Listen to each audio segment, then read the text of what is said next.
Hello guys, welcome back to the channel.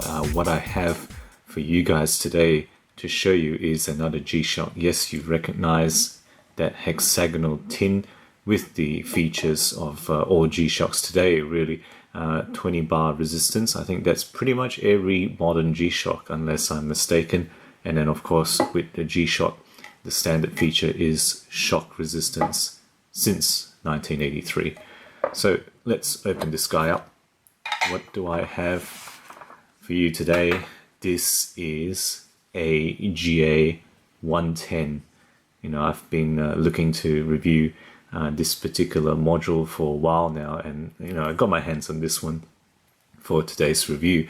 And now the GA-110 really, along with the GA-100 model, is the most popular standard digital analog modules in the Casio Gshock range. They head the front page of the Casio International site when you click on the standard digital analog selection. It's going to be a GA-110 and a GA-100 that you see first up. So this particular model, the GA-110, there are 29 current listed models on the website.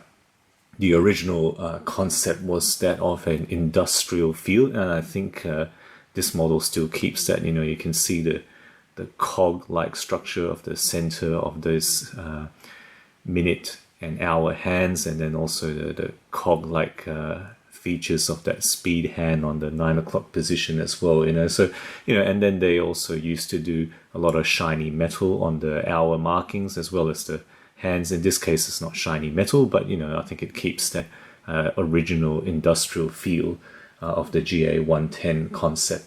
29 models, meaning it's really the most prolific of the standard digital analogs. Even the GA-100, I think, has slightly less models currently listed on the website. So that there's even more models if you look at the limited editions, which are no longer available. So the GA-110, the standard size is 51 millimeters across on this resin case, of course, with Gshock. It is a fairly standard large Gshock thickness of 17 millimeters. Screwed constructions you can see at the back there. And let's just take a look at the back. There's some interesting different features here. So you can see in the middle, of course, Gshock shock resistance. You can see the module number. Every Gshock these days in a square or rectangle is a module number there, 5416. Water resistance rating that's described right there, 220 bar, 200 meters, stainless steel back. And then interestingly, it says cased in Thailand. I don't think you always see that. There's this Japan movement there, but then it's cased in Thailand. And then under the center there, anti-magnetic shock resistant, shock absorbing structure. So of course it's a Gshock, shock resistance, but in this case, this particular module is also anti-magnetic, and it is proper ISO 764 magnetic resistance, meaning that this watch can be exposed to fields of 4,800 angstrom per meter or stronger, and it should continue to keep time within a certain tolerance. Mineral glass, of course, at the front, for a watch with an MSRP of 120 in the Casio range, it's typically a mineral glass. They're not going to have sapphire typically at this range. And it does have an amber LED light, so it's not a white light. It is actually, interestingly, you can see there, an amber colored LED light. Now that's not a fantastic light. I mean, yes, it's good enough to tell the time, and you can kind of make out the date display at the bottom half of the panel there, but you can't read the top bit. And I suppose it's really just for telling the time. Disappointingly, there's no backlight LED in this case. It really is just that 6 o'clock dial light there.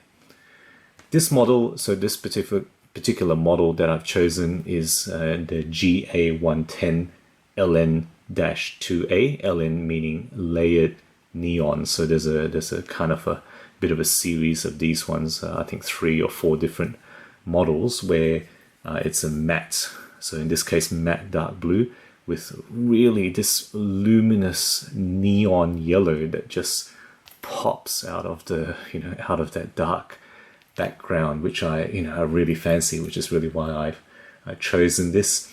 It's a bi-color molded band. You can see there, there's obviously a bright yellow on the inside and that matte blue on the outside, which really gives it a really interesting high contrast look, which is why this model really caught my eye. Now the main thing was the dial actually. So it's got obviously the dark blue motif there that carries on onto elements of the dial, and as well the yellow. If you look at the negative LCD display, the actual figures that come out, there's a bit of a yellow hue to it, to that LCD display, and I think that's probably quite deliberate. And the main thing is those hands. Look at how they just pop out of that screen. If you look at it in certain angles, that's pretty much all you can see is those bright hands, and that's what I wanted. I wanted a watch where it's going to be a digital analog, but I can just glance at it for a fraction of a second and be able to tell the time. Unlike some other models, I think this one, there was gold on gold. I think that might be a bit of a challenge depending on the time to get the time just at a glance. This one, I don't think I'm ever going to have any trouble, which is why I like this particular model. Okay, so now let's get into the quartz multifunction here. This is module 5146, as I've already mentioned. It's got the specific feature apart from the standard features. It's got that speed hand, which is displayed on the 9 o'clock position there. The multifunction, of course, has a LCD on the top and bottom, so there's various functions that we'll go through in terms of what it displays. So this is a basic timekeeping mode. You can change it. How do we do that? So you can get the time there and the date there, and Friday up the top there. The first mode we're going to go into is stopwatch. This is where the speed hand comes into play. Now this stopwatch is a 100-hour time limit, 1/1000 seconds. So the stopwatch with 1/1000 accuracy with effectively a tachymeter function. So let's just see. The current distance unit set is 1.0. So you know that if you start a tachymeter, if you cover a distance of 1 kilometer of 1 unit in 15 seconds, that speed is 240. So let's just do 15 seconds.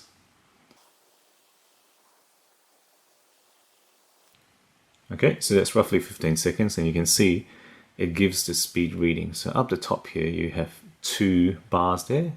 You can see just at the very top of the screen, that's 200. And then the 10 units is indicated by speed hand, and you can see it's roughly 40.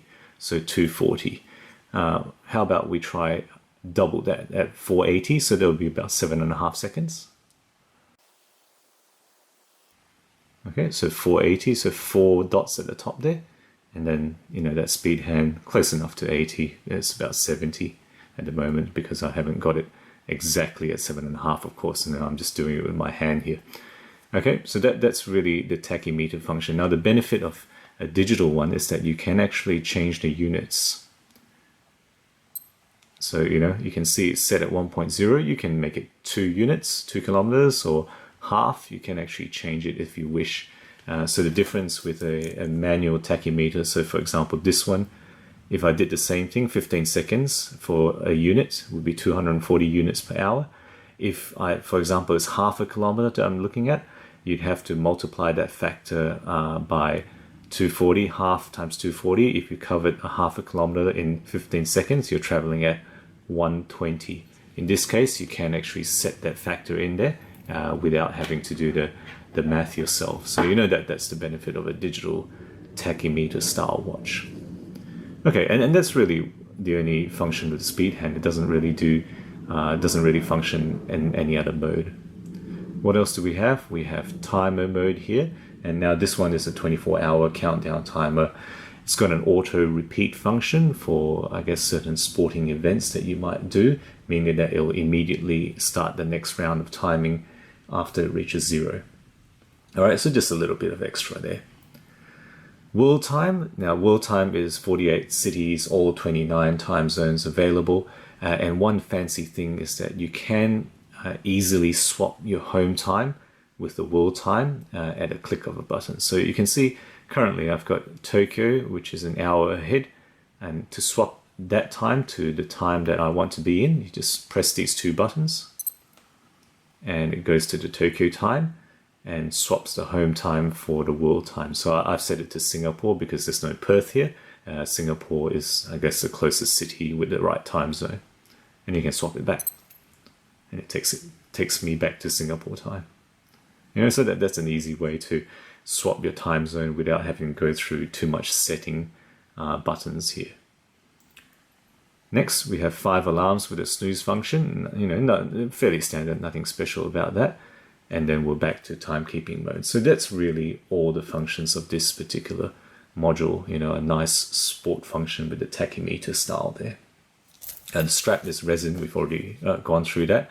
A resin keeper, and then it's got a fairly standard stainless steel buckle there, just with the extra feature of it being a double prong buckle, which is a nice style. I really quite fancy that particular double prong there. So let's just put it on for the wrist shot now.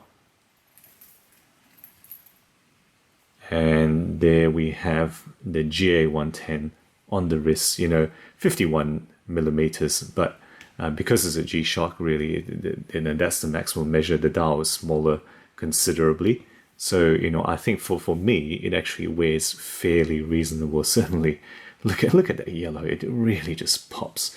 So you won't wear this in an office, or I wouldn't.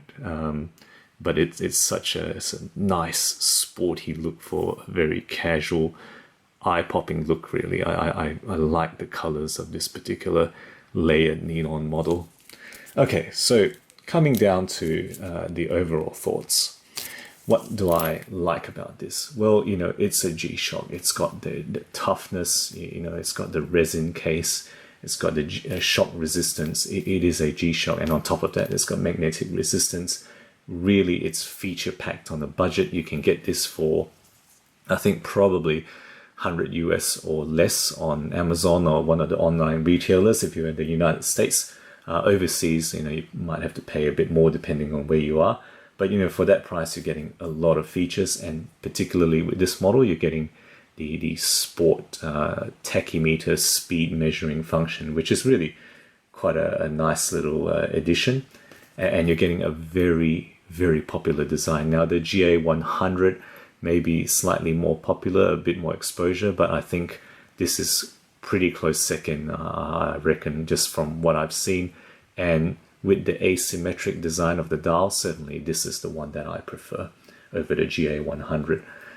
It's extremely light. It's really only about 70 grams, 72 grams. So it really is very comfortable with that resin on the wrist. You really don't feel it despite the size. And specific to this model, I like the color design. I just really enjoy. And see this. Look at those buttons, how they just pop out at the side there. And then it's got that stealthy dial, that negative LCD that additionally helps those hands pop. What I haven't enjoyed as much with this watch. Now, there are a couple of things that I do have to say. It is fairly standard, nothing extra in the features apart from the tachymeter. But what do you expect? It is in the standard range. It is in the around the 120 MSRP. There is some detraction from the Casio Horology, which may be a bit of a gripe for some people. Now, usually this is a start button, this is a reset button for the stopwatch, and then this functions variously for reversing the features, such as in alarm or in world time. Now, in this case, this doesn't do it. So the reset button becomes doubled as the set button, and particularly for the world time mode, you can only go forward with this button. You can't go backwards, and that just makes it a little bit more difficult when you're trying to scroll through 48 cities again. If you skip through the one that you're interested in, it's a bit annoying. So that's a bit unfortunate. I don't know why they couldn't just double that up with the light. It probably would have been okay, but what have you. That's really what they've chosen to do. Another thing that people sometimes complain about, you saw it already, there's no beep with the mode changes. You know, so many other G-Shocks, you're going to get a beep when you change modes. This one doesn't. I'm not sure why they chose to do that. There's no way to turn it on, not that I've found when I research it. So that's maybe a slight gripe that you might have if you like the beeps, and a lot of people do like the beeps when you change mode, or at least have an option to turn it off and on. The LED, you know, yep, it's okay, but I think it's weak that they don't have the backlight to allow you to read the LCD display properly. It's really an LED function at night just to tell the time, really, not really to do anything more. At least ostensibly, that's what it seems to be. And then lastly, I would say that negative LCD, it's not the easiest to read. You know, there's a yellow hue to it. So, you know, if I hold it in certain angles, you can see it pretty much disappears. Right? In sunlight, in bright light, sure, no problem. You know, now it's in the evening, in certain lighting conditions, I think you're going to struggle if you want to make use of that LCD display a bit more. So, you know, those are the main gripes I have with this model. But overall, you know, it is the GA-110, one of the most prolific, popular models today. And in this lovely blue with neon yellow, I really enjoy how it pops. So there we have it. That's my look at this very well-known, very popular G-Shock standard digital analog model. Let me know what you think. You know, if you have one, how you've enjoyed it. You know, if you have any gripes with it. Thank you guys again for watching this far. And as always, I will see you next time.